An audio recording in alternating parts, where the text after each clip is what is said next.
right, welcome everyone. We're just gonna wait a few more minutes here, let everybody get settled in.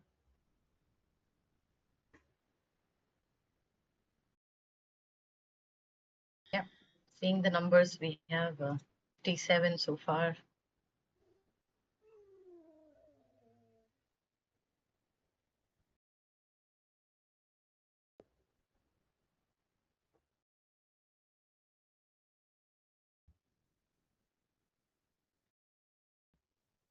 All right, let's get started. So welcome everybody, happy Cinco de Mayo. It's May 5th, and we're here to talk about AI governance and CSA in practice. So today we're gonna go over AI governance, what that means, some tips and tricks, right, to actually implement and upgrade your CSA practices so that they work for AI models and AI-enabled systems. And then we're going to walk through some questions with the panel after that. In the panel, I am welcomed by a rockstar team here. So Margie, you want to start off introducing yourself for everyone? Sure. Hi, I'm Margaret Hindley. People call me Margie. I work for Taiho Oncology. I am the Senior Director of Computer Software Assurance, which basically means I'm the head of validation. I also am getting involved with AI and AI governance since we have to assess our systems. And it's very important to not just assess from a computer standpoint, but also from an AI model, agent, blah, blah, blah, as you go, so on and so forth. So that's me, Stephen. Hello, everyone. Stephen Cook. God, I used to say 25 years in the industry. Now it's 30. I realized it just means I'm getting closer to retirement. So I am a CG alumni myself. I spent a lot of my years in engineering and quality.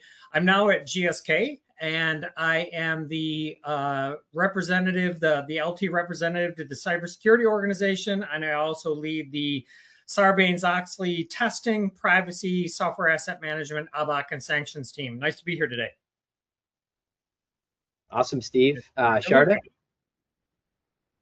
Thank you, Dave. Hello, all. This is Sarada here. I lead the Strategic Consulting India Offshore CG Validation. Overall, 19 years of experience with 8 years specifically in validating cutting-edge technologies of systems, IoTs, all of those, and also ISO 42001:2023 lead auditor and implementer certified. And I also completed my post-graduation in artificial intelligence for leaders from University of Texas, and have supported and executed multiple AI ML validation journeys for multiple customers, and at the same time making sure that it is blending well with the CSA methods. Thank you, Dave. Awesome, Sarada. And I'm Dave. Dave DeLuca. I lead the consulting team here at CG.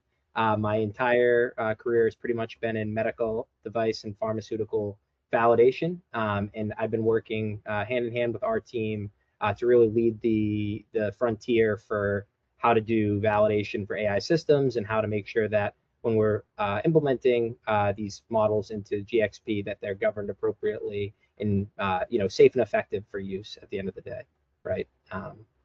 So great. I'm going to help moderate some of this panel and also provide some insights throughout. But that being said, let's jump right into this. So today, when we go through the session, we're going to start with the AI challenge, right?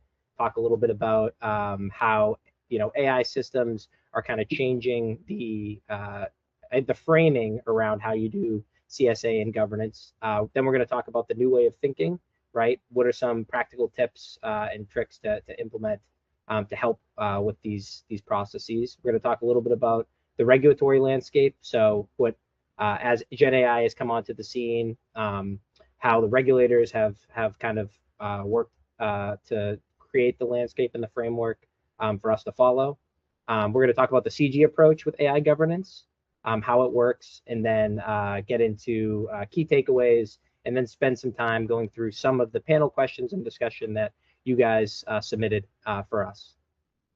Please feel free in the comment section or the chat section for the webinar to post questions as well. If we do have time, we'll get to those. If not, we'll offline review them and send them out, send the responses out for everybody to view. All right. So Margie, you want to start us off here? Sure. So where is AI being implemented in the industry? So the one part of the slide is from 2024, but I'm sure it's still very much relevant in today's world in 2026. So if we think about where AI is being adopted across the life science functions, you have at the top R&D, then manufacturing, marketing, regulatory, and compliance. So why is R&D so high? Well, R&D is experimental by nature. And in the past few years, AI has been an experimental tool that everyone has been trying to figure out. So it would naturally make sense that the R&D folks would be trying to adopt it and then bring it to their manufacturing friends and go down the road. But it would also make sense that compliance and regulatory are lagging behind because they are more conservative and are more rule bound. And right now, the whole industry is trying to figure out what are the rules, what are the guardrails, how to use this phenomenal tool to our best advantage. So as that goes, what are the common use cases that everyone is seeing? So when we go down this list, all of this makes sense. Anything that is heavily data related is going to be a proof of concept kind of thing that people are going to want to use this for in the pharmaceutical or any of the regulated industries. Regulatory submissions, any kind of predictive modeling, deviation investigations, complaints, quality management operations, pharmacovigilance, supply chain monitoring, batch and data review, testing. All of these are definitely heavily used use cases. So think about any of your manufacturers that any company is using. Think about SAP, Ariba, TrackWise, Viva, Metadata, Aris Global. Every single one of these all have some kind of AI tool that they want to sell you or want to add to your experience of what you're already using. So it is very much in the forefront. So that's what we have to be thinking about. How do we govern and how do we use these tools in a safe way? Next slide.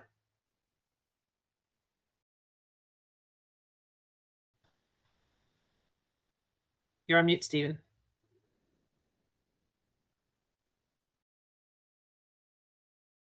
Sorry about that. Let's talk about the AI validation challenge. And I love this slide. I think you're all going to get the deck, but if not, get a screenshot of this. I think CG did a great job putting this together, right?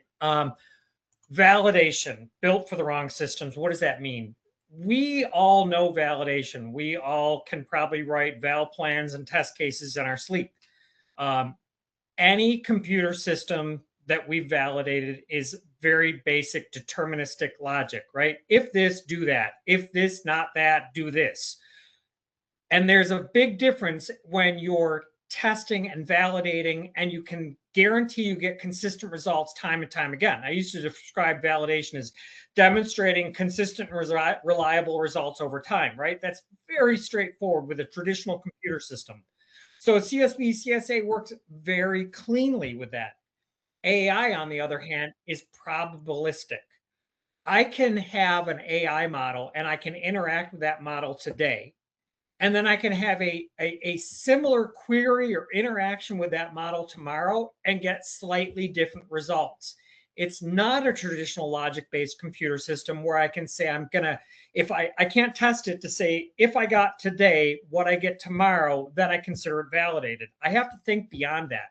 And applying that old playbook, it doesn't reduce the risk, it introduces it. It's not a static model that you can test one and done. And AI is being introduced into more and more GxP workflows. So life sciences bringing it into AI components into GxP systems. So don't think of just AI itself as the GxP, but functions within your GxP systems that are leveraging AI. So as an example, something that we're working on is a function within our deviation management system that has AI introduced that helps evaluate root causes, right? It's not making the application itself a GxP system, but it's a unique consideration of that AI function within a GxP system. So the adoption is outpacing governance, validating the AI they're starting to use. I think everyone in this industry is trying to figure out what to do with AI, how to validate AI. I'd say not even how to validate it, but how to be assured you're getting consistent, reliable results. And I think the next one there is really important. Human in the loop is a control. It's not a substitute for validation. I hear this in my day-to-day interactions with people who aren't as strong at compliance or a GxP background. Well, we have a human review everything. We don't just automatically accept the results. Therefore, I don't need to do anything with it. That's a control. It doesn't substitute validation, testing, assurance of your AI models and doing your due diligence around it. Think about your auditor inspector. How do I trust this system? If you were asked, how do you trust the system? The example I just gave, if I'm leveraging AI to determine root cause of a deviation across my minefield of deviations that are out there, what would I give as a response to that inspector to say, how can I trust the results of this? It's certainly not, and we'll talk about this a little later on, well, AI told me so. I need to understand what those results are. I need to understand the models, and I need to understand how I got there.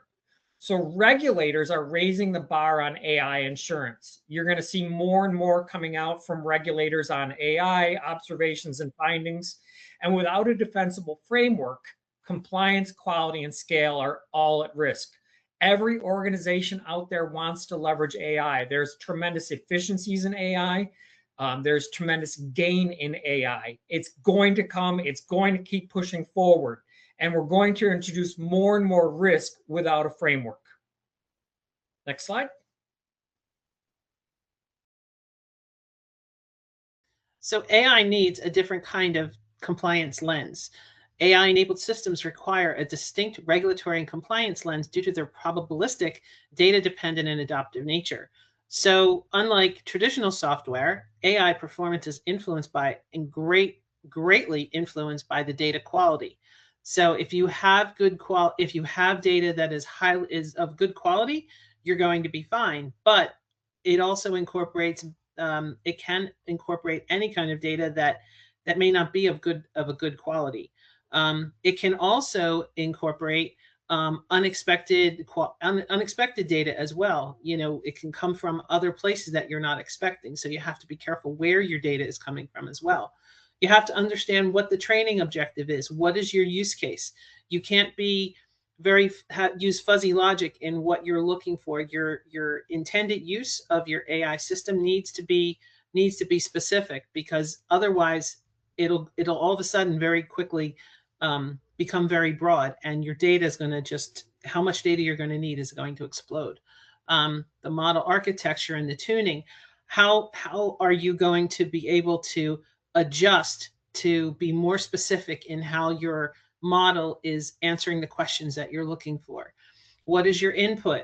What is the system context? And also the human behavior. How do you expect your humans, the people who are going to be human in the loop, how do you expect your humans to interact with your AI models?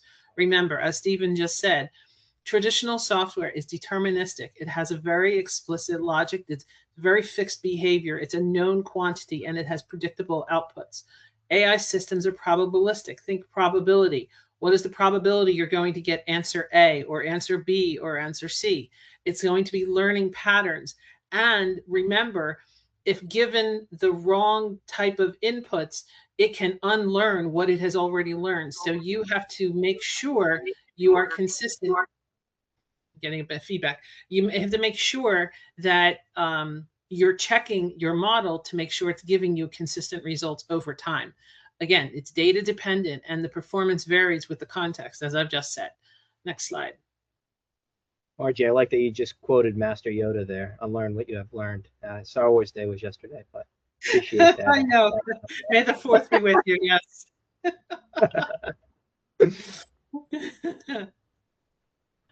Okay. All right. So this is what we have here. All right. So what do we mean by data governance? I am not seeing that slide very well. Okay. So it's a multi-pronged approach. So quality and compliance, IT and data science, and business operations. There are many aspects that go into governance. It also involves legal. It also involves privacy. It also involves cybersecurity. There are many aspects that go into AI governance, and all of that has to be part of the piece of the pie. David, any more that you want to add on this, or Sarada? Yeah, I mean, I look at AI governance, right? Like it's like the government, right? The government is the set of policies, the rules, the controls that are governing, you know, our nation. The AI governance, right, is in that same kind of light. The mechanisms, the controls, the SOPs, the framework across the different business units, quality and compliance, validation, and supplier risk assessment, and then all the controls that we have on the data side, right? And I think that all those things working in tandem, kind of the center point of that is what we talk about when we mean AI governance.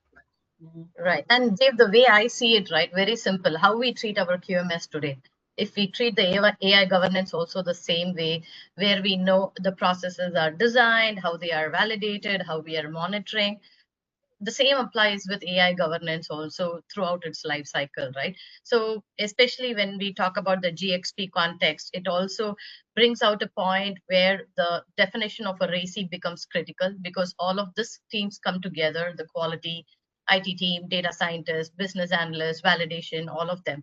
So if we answer some real GxP questions about who owns assisted decisions, how do we ensure the outputs are accurate and consistent? How can we make sure that we are able to explain our outcome during an inspection?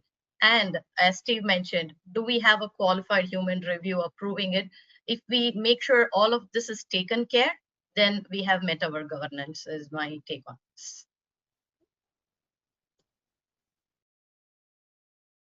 Love it. Yep, that's great.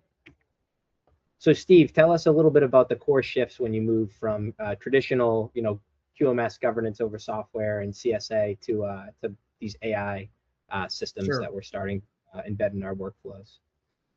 So first of all, it's moving away from, look, I say this with love as a quality guy myself to all the quality folks out there, right? Quality loves their documentation. I've got my requirements document, and I've got my plans, and I've got my build specs, and everything's locked down. It's nice and neat, and check, check, check, check, check. Right? I'm good. And there's some fairness in that in a traditional logic-based computer system.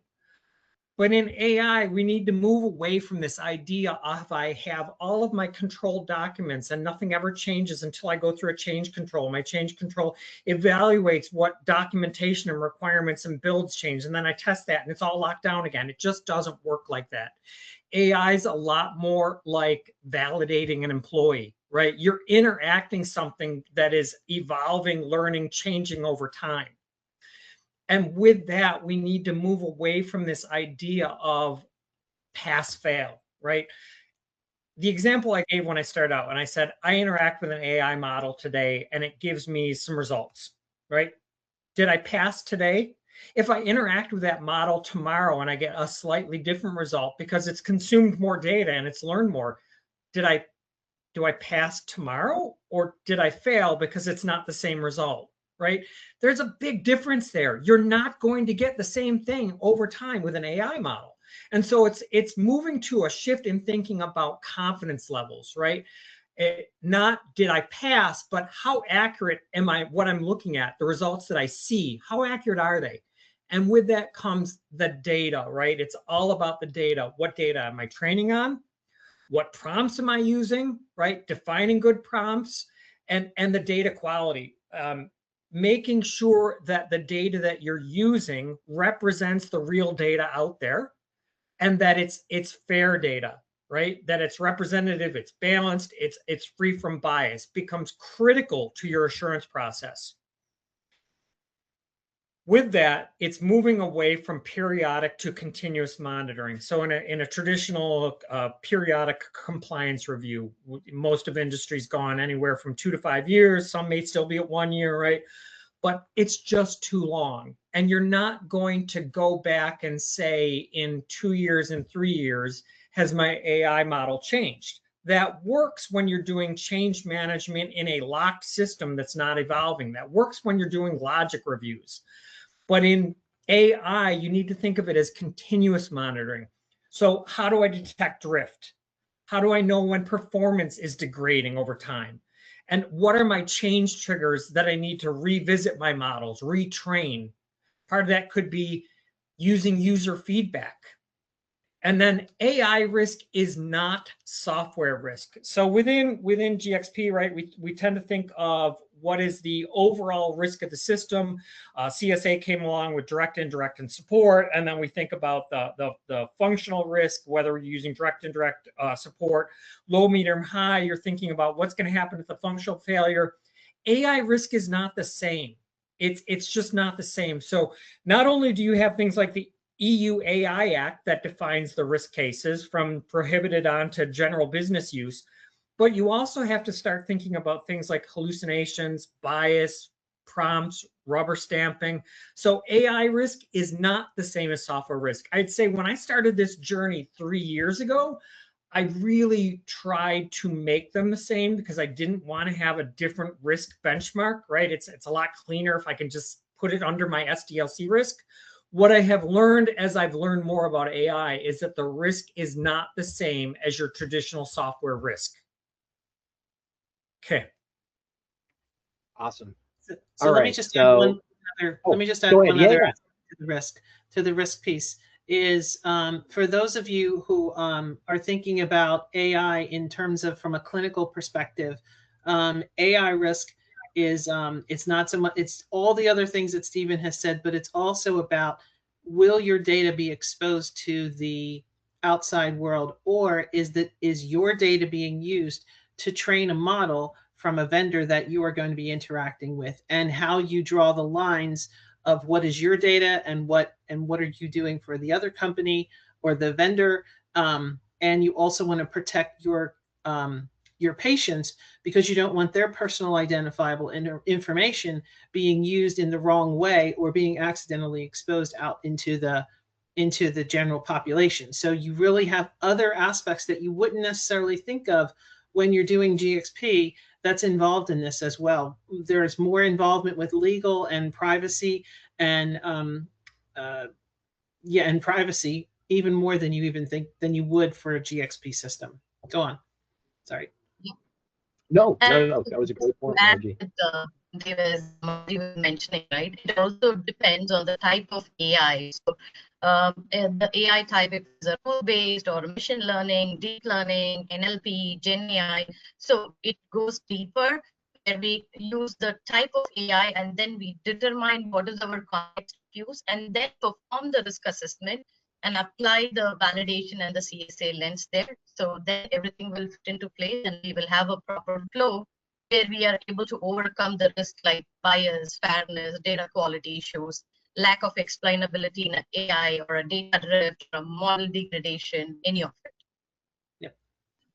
Yeah, and just to go back to the root, right, of what a risk is, and leading to a patient harm, and that being the severity of that harm and how likely that harm is to occur.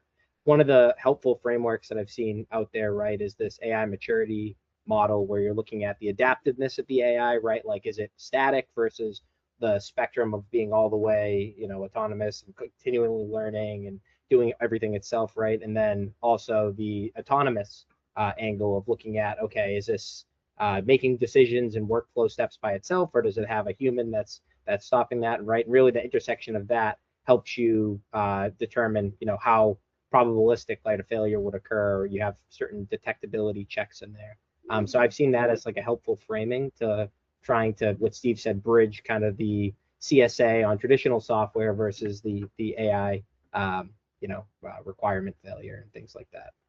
Right. And all of this, again, settles down to the question of the governance, right? So all of this that we spoke about, if we have enough mitigation and control with governance in place, be it a data governance or let's say human in the loop governance or continuous monitoring, all of this, again, ties back to governance only.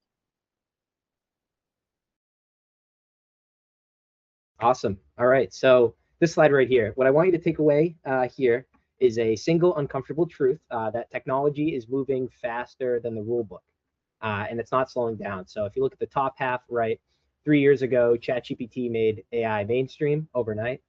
Within 5 months, we had GPT-4, we had Claude, we had frontier multimodal models.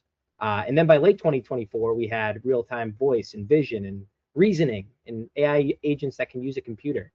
And then even earlier this year, right, we had this whole idea of co-work and autonomous knowledge working with minimal human supervision. So in 3 years, AI went from writing you a paragraph to AI doing your job for hours at a time, right? And everybody's, I'm sure everybody who's watching this right now is using AI in some capacity. Now, if you look at the bottom half, the regulators, the standards, the bodies, they're doing real work. So you got 42001, the EU AI Act, the FDA guidance and guiding principles, Annex 22, ISP GAMP AI guide.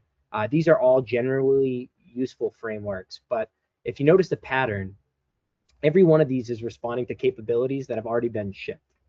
Annex 22 in 2025 explicitly excluded Gen AI and dynamic models in critical applications, but we know that there's companies that are using models in things like complaints and pharmacovigilance, and these are critical areas, right, that have to do with patient safety. But we're already kind of outpacing the guidance and regulation there and figuring out ways to control it, but still use it, because we know at the end of the day, this tool is helping do things more effectively, right? So, but we need to focus on the safety aspect. So I think the takeaway here, though, is if you're looking for definitive guidance before you act, we're going to be perpetually behind. And AI is going to grow inside your organization without governance. We have vendors already pushing AI into your validated systems now. We have co-pilots. We have, things like Einstein in your CRM, Joule and SAP. So it's not, the governance question isn't whether, it's whether you're driving it or being dragged. Now, the good news is that the principles are stable, they're risk-based, they're life cycle oriented, and they match some of the framing that we already have in place with CSA. So, try to start your rule book now and move at that pace. And I think this slide here, if the last one was the bad news and that the frameworks are scattered and reactive, this slide's the good news. So you actually have all these frameworks that have came out, right? And it may seem like overwhelming, like, okay, AI Act is saying this, Annex 22 saying this, 42001 saying this, right? But the good news is that there's a shared core, right? Like 90% of all of these, documents all are talking about the same framework. And, across the board, it's risk-based approach, it's intended use, it's a focus on data quality, data integrity. It's a focus on testing and validation and human oversight, right? Having governance, having accountability, documented evidence, traceability, monitoring. These are all things that we do right now. These aren't AI principles. These are CSA principles. And they're things that we've been doing for the last 20 some odd years under GAMP 5, right? This is just a new wrinkle on it. And again, there may be some different aspects of it because of the way it operates and the way it makes decisions, right? Like Stephen pointed out earlier. But the common principles to it are nothing new, right? So anything that you guys want to add to this?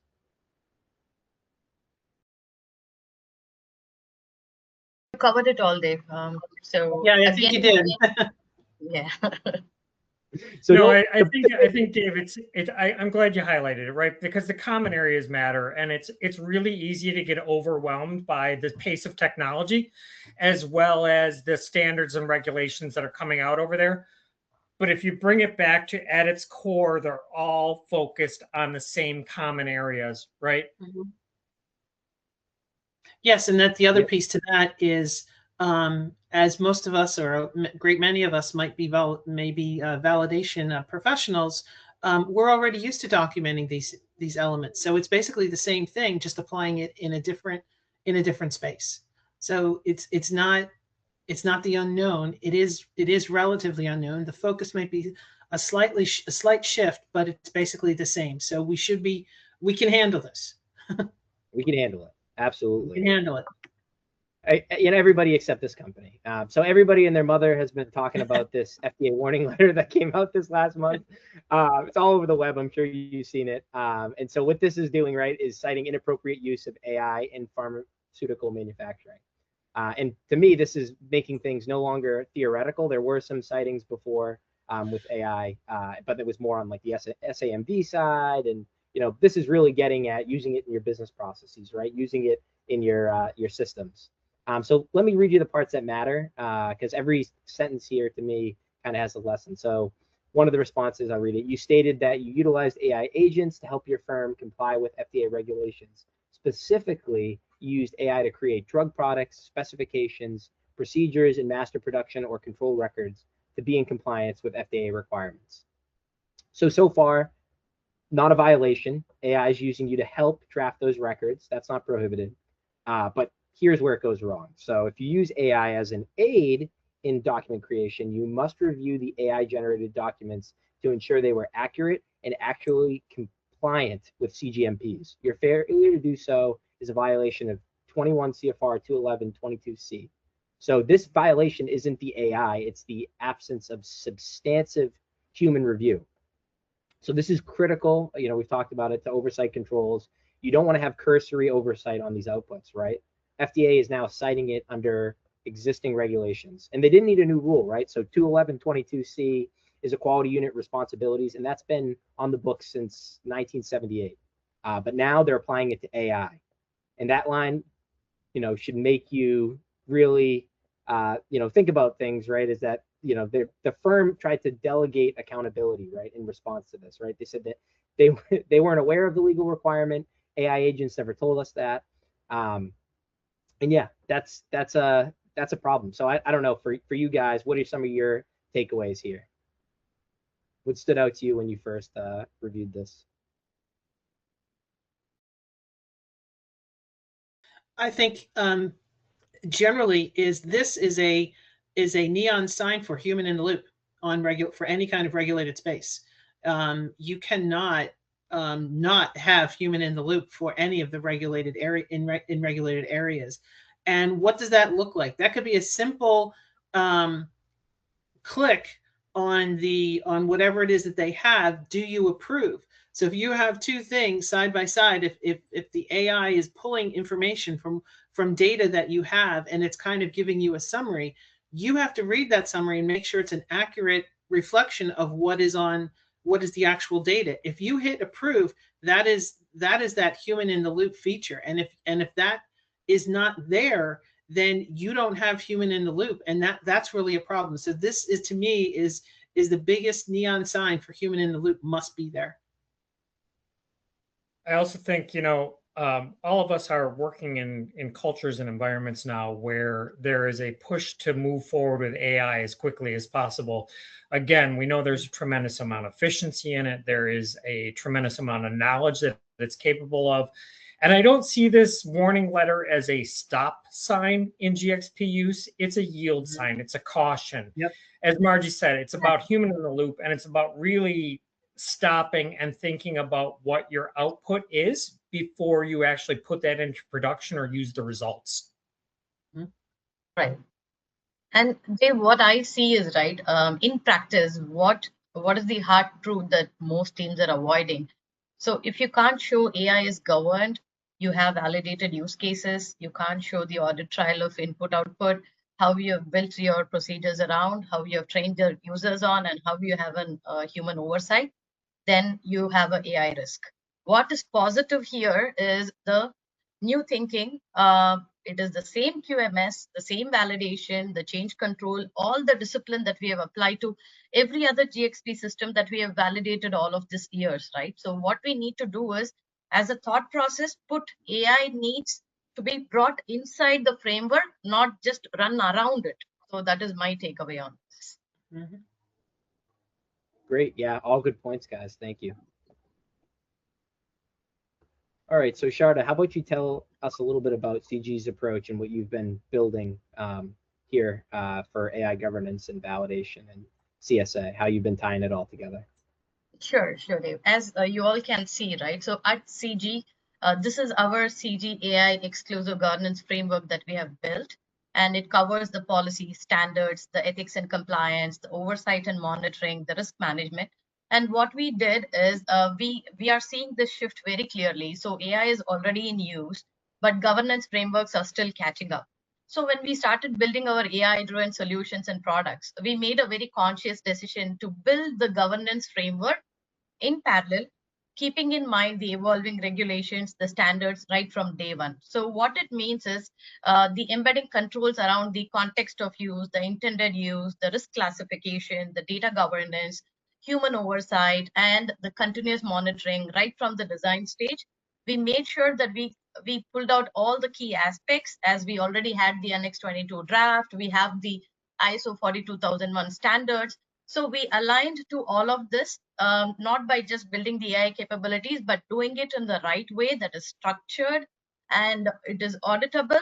So we confidently also went for the certification readiness. So the framework that you see here, we have embedded the trustworthy AI, where it includes privacy and data protection, the transparency, the accountability, the sustainability, and the human anatomy and control that we have, the safety and security on the ways and means to make sure that what we are building is private and secure. And also at the same time, we also incorporated the principles of fairness and mitigation of bias, etc.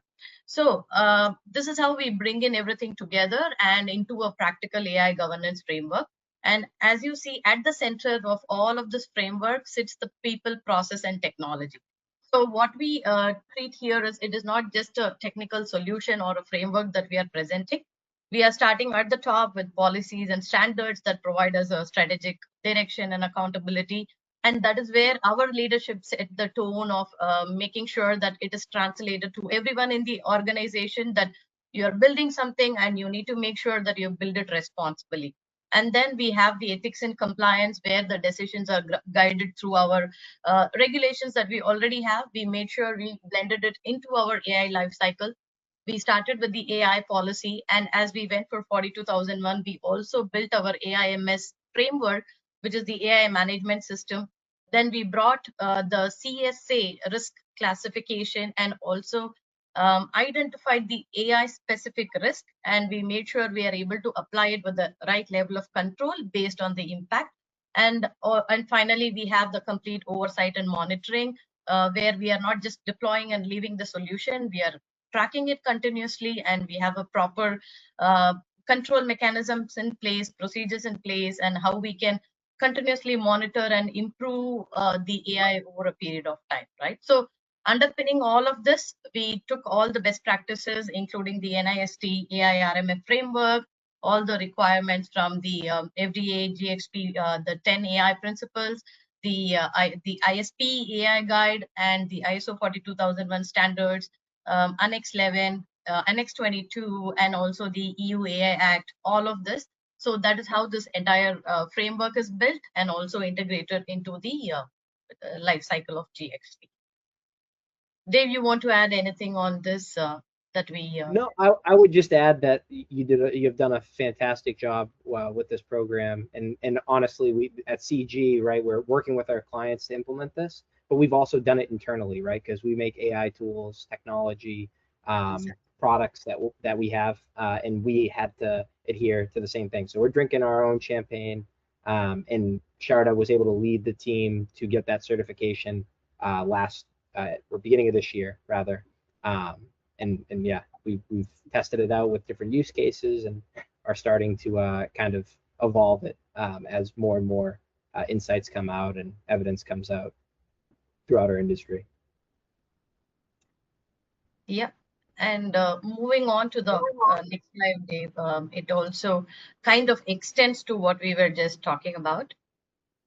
Right. So when we look at what is our approach to AI governance and validation, right? So we have the framework in place, and we know that we have built it on the core principles, and we focused on fairness, consistency, bias, etc. What we typically see in general when we work with customers is a clear gap, right? For some of them, AI is already live in pilot or in production, but without a central inventory, without a central governance, no clear ownership or RACI defined, or there is no specific AI validation approach. So we also witness where accountability is fragmented, where it is, when it comes to the decision making, it is just pushed around between the teams. So to resolve that, what is the next step we need to take? So the next step is to govern, where we establish a clear operating model, a defined RACI in place with roles and responsibilities of what each team will own or will do or will support. And once we have that identified, a clear inventory of what do we have right now with us? Are these belong to the same type of AI we are building, or is it like multiple types of inventory that we have. And then once you have the inventory where you identify your list of use cases across your business units, introduce a structured risk tiering. So that will ensure that every AI use case has a clear ownership and oversight.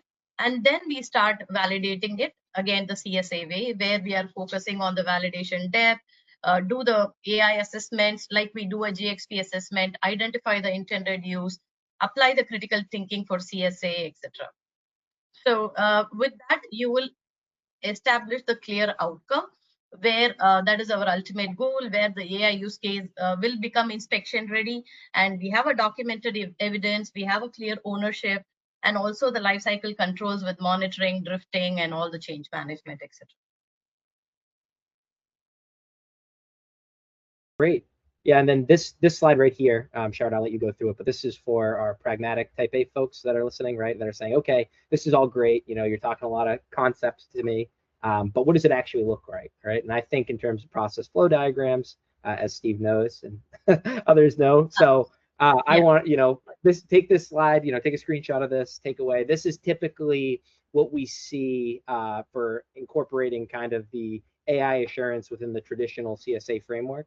So Sarada, you want to walk through a little bit about what's different and what the focus on? Yes, Dave. Sure. So this is how we take a practical approach to AI validation by blending the AI model lifecycle with CSA principles, right? So at the top, you see the CSA flow. We have the planning requirements, risk assessment, design, build, test, release, maintenance. That doesn't go away. What do we do is embed the AI lifecycle within it. That starts right from model identification, development, training, validation, and then extending it into the change management and continuous monitoring. So what is that we are doing differently, right? So in AI, we introduce specific set of deliverables alongside CSA, like AI assessment. I was just mentioning, right? You do an integrated compliance assessment where you analyze if the system is a GxP or a non-GxP. In that, have an extended assessment for AI specific questions, right? So AI specific questions can typically be like, is your AI ML component identified for the model, API service, or any embedded functionality? And what is the context of use of your AI system? Have you defined it clearly if there's a decision support system or an automation or a safety critical system or a non-critical system? And you have an thorough AI impact assessment that is completed or planned for the change. So how you do your application quality assessments, also embed your AI assessments into it. And especially for technical teams where you're creating your design documents, like your high-level design, low-level design, start building documentation that aligns to the AI design. That is, if you're building a model that is from scratch, or you're doing an adaptation of any existing model, like you're taking a GPT-4 as your base model, create and build documents in such a way where you're able to adopt all of the technical nuances into it, where you are able to talk about the architecture on which it is being built, how you have fine-tuned the model, how you have done your retraining on the model, and how did you segregate your training data. So all of the specific aspects, and especially when it comes to testing, you will not just go ahead and test the functionality of it, but you will understand how the metrics of the model works. You have the confusion matrix, right? We will do the F1 scores. We will do all of the required KPIs that we need to align to get the confidence on the model that we have designed or developed, and also pay attention on the data, the training and configuration and control, how are data sets being designed, what are all the prompts that are being used, are we versioning our model properly, is it secured and qualified, and do we have baselines of the models at every time we do a deployment. And when we do a deployment, are making sure that we have a rollback strategy in case if there is a model failure or deployment failure. And also during your requirement design documentation, incorporate the nuances of the AI specific requirements into it. And especially when you're doing CSA test-based approach, do your risk assessments based on what is your context of use, identify your golden data sets, identify test cases where you can do checks for robustness, the repeatability, reproducibility, and bias elimination, all of this. So if you are able to maintain all of this, you will be able to successfully deploy your AI model into production And once it goes into the production phase, that is when you do map it as part of your continuous improvement, identify the level of impact, like if it is a high, medium, low. What is your change type, like how we do a standard change, normal change, emergency change. Classify your AI ML types also. So are you building a new AI model? Are you switching the foundation of your LLM? Are you retraining the model with a major data or a domain? Or if it is like you're doing a parameter tuning or doing a RAG index or refreshing your data types or updating your prompts, updating your filters. So classify it based on your change and also identify the required documentation and how do you do it in a CSA way. So again, in a CSA way, you need to segregate your testing based on the risk outcomes for AI. You can still do a robust testing or a scenario-based testing or ad hoc testing, depending on the complexity of the AI and the outcome of your risk assessment. So if you follow all of this, we are able to drive this successfully. And we already, all of us, we know the GxP concepts. We know CSV, we know CSA, we know 21 CFR Part 11 requirements, we know the ALCOA requirements, we have the GAMP 5, we have Annex 11, change control, periodic review, all of this. What is equivalent for AI? Look at how do you do a AI ML model validation? What is your strategy? Like a 21 CFR Part 11, look at traceability and explainability for AI. If you are looking at ALCOA and data integrity, look for decision integrity, AI training data quality, the provenance of AI, the completeness of the records, etc. So if you are able to map what you already know versus what is equivalent for AI governance, then you will be able to successfully manage your entire cycle with CSA. Thank you, Professor. That was a dissertation in AI, and yeah, again, this stuff is Sarada talks about it with such fluency. It's because she's been there. She's been doing this since 2018, right? She's been training the team, all the CG SMEs on this process, and we'll help you also incorporate this into your life cycle. All right, so what we did is we sent out email to get the most common questions, right, that came up that you guys wanted to hear from. So here they are. We got 4 here for the panel. The first one, could you please speak to your organization's current state with deploying AI? So this one is really geared towards Steve and Margie. Either one of you want to address this question, I think. How's it going? What are you guys working on? What are some of the challenges? I mean, feel free to take this where you want to, but the people want to hear from you guys. So I can speak to where we're at. Being a really large company, right, GSK, and then being a little bit of a smaller company at Taiho. Yeah, GSK is about 100,000 employees, $40 billion in sales. So you're talking about a really large organization.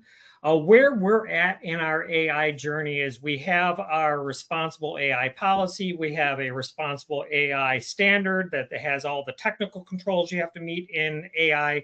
We have a responsible AI SOP that talks about what you need to do to deliver AI. We have a proof of concept idea that allows AI models to run through a pilot or a proof of concept using real data with minimal burden to the tech owner.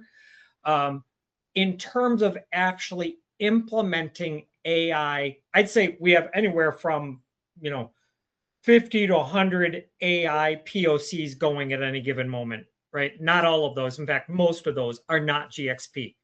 But there are some GxP use cases in there. In that the challenge has been the data and the ability to use the production data.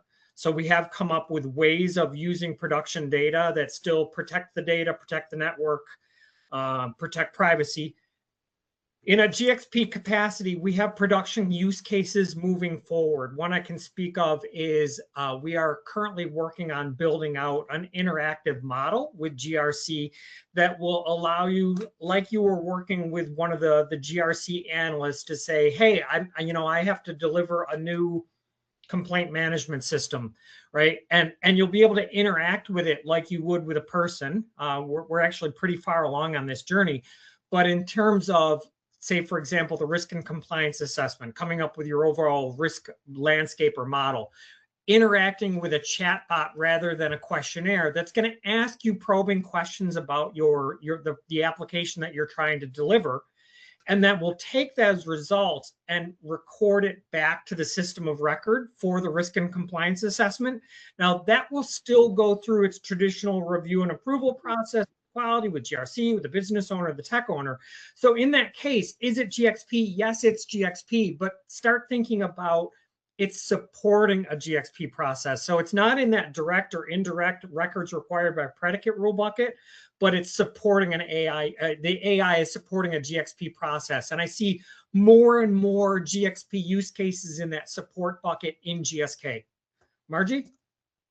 Yeah, okay. So Taiho is a small subsidiary of couple of larger companies that are both based in Japan. So our the US portion is only about 400 people of again a smaller subsidiary of a Japanese company that has approximately 4,000 people, and then that subsidiary is a small subsidiary, another small subsidiary of a much larger company that has well over several thousand, at least 40 or 50,000 people. So we have corporate level general policies on AI and generative AI.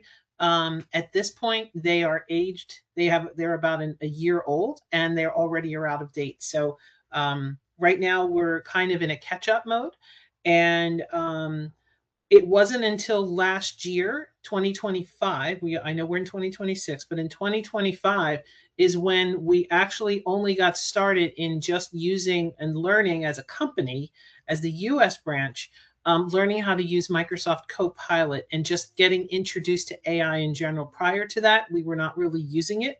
So we are in a catch-up mode, so to speak. And now in 2026, it is now part of our going forward policy, so to speak. So talking about policy, so we are in the stage where we are going to be putting together a more of a US based AI policy, as well as SOPs that come from that and general use for generative AI, and as well as what to do and what not to do. We are in the process of trying to train our employees what to do, what not to do, what can they take outside, which is nothing, and what do they use internally. Again, we encourage our employees not to take any of our any of our data that belongs to the company outside to be able to use with generative, with ChatGPT or Claude or anything like that. For a small company, the biggest problem for us is making sure our intellectual property stays in-house. So that, I mean, that's our bread and butter. So that's our biggest challenge, and that is our focus for right now. In terms of POCs, we had only 3 proof of concepts last year. One was for, actually 2 of them were more, how do we use generative AI and LLMs on how to make our presentations prettier for broad use. And again, using external information, how to do that. The other one that was a POC was regulatory intelligence. How can I scan the internet in general for all the various regulations and all the various regulations that are being updated on a constant basis or on a regular basis, shall I say? How do I be aware of that? And and that was from our quality department. So that was a proof of concept that is actually being brought forward and going into production this year for us. But now all of a sudden that AI is a big push for us, we are getting a lot of ideas being generated from all over the company, whether it's from our clinical sciences group, our R&D group, our process chemistry, supply chain. Everybody is starting to come up with these ideas on how to use AI to make our lives better, to work faster, more efficiently, and work smarter. Again, many of the ideas are coming from, as I said much earlier in the talk, are coming from the vendors that we naturally use: Viva, SAP, TrackWise, Metadata, Aris Global. A lot of these companies all have modules that you can add on to your already validated system to add AI to what we do every day. Now, what that does is we have a validated stationary platform, and now you're introducing AI to it. So in a way, what that is now introducing our AI assessments and our AI risk to something that's already validated. So in some ways it's easier for us, but on the other hand, now we have to figure out what does that look like? What is the governance of that aspect look like? And then lastly, there are areas that are not regulated that you have to think about that are even far more riskier, which AI is involved with. You have your marketing, you have HR, and you have finance. Those are areas where, and again, as a small company, we interact with those folks on a regular basis.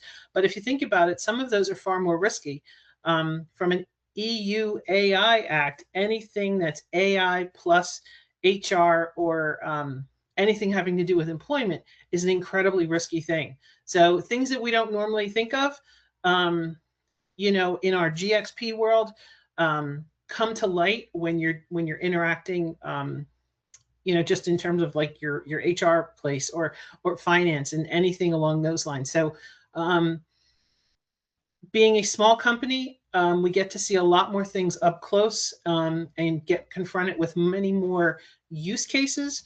It's challenging, but it also gives you a good education real fast. So I'm hoping that what I can say that we're not as far behind as one might think, because I think from a use case, we're right there with the big guys.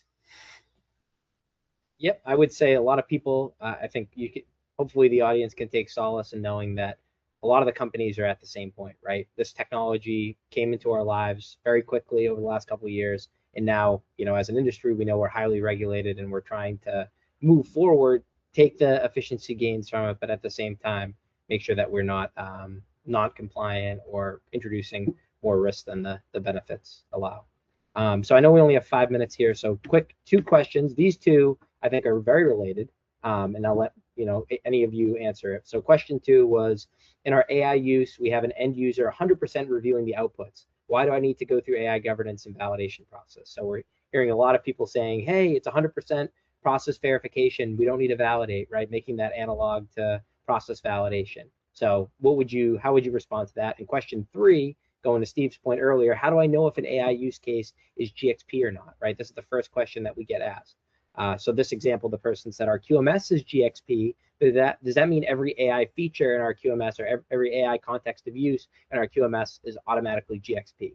So I think that those 2 questions are related because they're both kind of getting at, is this a GxP system? What do I need to do for validation, et cetera? So actually, I'll take number 3 if you take number 2.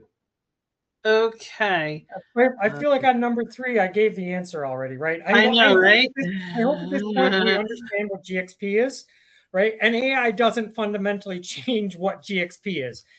If it's defined by a predicate rule, if you're using it for predicate rule records, it's GxP. The function itself is nuanced. It could be a non-GxP function in a GxP system. It could be something for productivity type of thing. It could be, you know, other records I may be interested in, or it could be aggregating data and putting together a recommendation. So I think through that, think about it. GxP, hopefully we understand what's GxP, what's not. And then, as I said before, a lot of it's going to fall into that GxP support. So not required by predicate rules, but it's helping you make a decision with predicate rule records. So for number 2, I guess from that perspective, there's a lot of questions to the questions, so to speak. So as I said earlier, not every AI use case is a GxP use case. And if you are assessing all of your AI use cases at the beginning, that can help you tease out whether it's GxP or not, and whether you have to, you know, what is the risk. So you get to this place where what is the model doing for you? Is this a use case which is in finance? Is it something for manufacturing? Is it something that's machine learning? Is it something that's deep learning? You know, you get into all these questions of what is the model actually doing for you? What is it being used for? I mean, in terms of output, you know, it's a lot different if you're talking about 100% of that output is batch records that are going, that you're actually selling the product, and you could injure a person, you know, because it's it plays into product quality. But if the model is only going to be like suggesting something, or it's not even the case itself, it has nothing to do with GxP, then you can maybe lighten the load on that in terms of review. But you have to really understand, what is the model doing for you? What was your intended use in the very beginning? Have you asked the right risk questions along the way? And that should be your guide as to why you should or shouldn't be having 100% review or not. Yeah, I love that. One footnote I would put on both of those questions, or both of the answers, right, is the GxP or not GxP question. A lot of times people are talking about summarizing kappas, or going into deviations. Like, some of them are cut and dry, like, hey, it's actually doing something that's materially impacting a GxP decision. But other times it's creating, something that then is getting 100% reviewed by an end user. And to that, the questions, the way that we've set up the AI assessment at CG is to have them very targeted to how substantive is that review, and how much of a black box is that output, right? Because if it's giving you context, if it's giving you references, then that bias is hidden, right? A little bit more of the reasoning is understood by the end user, and that they can then take that and make their own final decision on that. Versus if it's just giving you an output that then you're going to take, and it's going to make that GxP decision, then it's really hard to defend, hey, it's a humans in the loop, right? Great. Yeah. So key takeaways overall, because I know we're at time. So human in the loop doesn't mean validated. Human reviews are control. It's not a substitute. Reviewers can't see what the model omitted, right? If there's a hidden context, if there's bias in the data, if there's a hallucination that was done, or something has gone and happened silently behind the scenes, right? Right size the rigor. This is not new. This is CSA. Low impact drafts don't need the same controls as AI-driven decisions. Benchmark before you deploy. So show, again, in your POCs, show how the AI performance is happening, is either exceeding or matching the current state. And then through your validation, statistically show your accuracy, your precision, your different AI metrics and KPIs, and then make sure that you're monitoring those over time. So validation isn't ending with go live. It's not happening when there's a change. That monitoring and that change control process is happening constantly throughout the life cycle as it's gone live. So two things are just takeaways here that you guys are going to get as attendees. So first, you're going to get the recording of this webinar. You're also going to get the AI governance readiness checklist. So this is a full checklist that's mapped to all the different guidance, standards, and regulations that are out there, and basically highlights the 10 domains that are critical, within creating an AI governance set of policies, procedures, roles, responsibilities, etc. You're also going to get access to lessons 1 through 3 of CG's Modern Assurance Microlearning Series for CSA and AI governance. So these are short 5 to 10 minute lessons that you can go through, and there's 13 total, right? But this is going to help you guys hopefully understand a little bit more about the topics that we introduced in today's webinar. And you'll get a separate email from Articulate to access those lessons, where there'll be a password, and access will be open for 7 days, but we'll make sure that we give you guys that information. And then finally, if you're working on anything, feel free to give CG a call. We're here to talk about how to use AI, where to use AI, and then if you have POCs to help you along the way.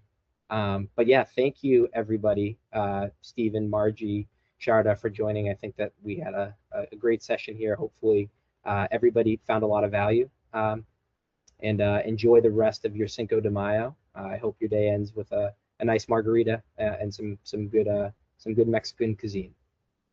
Thank you, everyone. Thank you. Bye. Bye. Take care.